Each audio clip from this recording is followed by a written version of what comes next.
zikrda yuraveraylik-da. Robbimiz aytayapti. Meni zikr qilish shunaqa ovora qilib qo'ydi bu bandami? Nimani so'rash kerakligi esdan ham chiqib qoldi.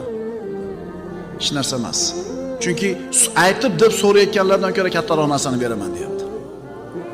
Ya'ni agar Allohning zikri, Allohning toati sizni mashg'ul qilgan bo'lsa, odamlarga xizmat qilish, haloyiqqa foydam tegsin degan narsa sizni band qilib qo'ygan bo'lsa, Alloh aytayaptiki, ey banda, sen meni rozi qilishing bilan ovora bo'l. Bandalarimning xizmati bilan ovora bo'l. Sen so'ragandan ziyodasini beraman.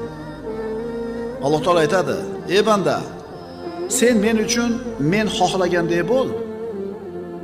Men sen xohlagan ishlarda sen aytgandek bo'laman." Qatar-ya? Ey odam bolasi, sen men uchun men xohlaganimdek bo'lgin.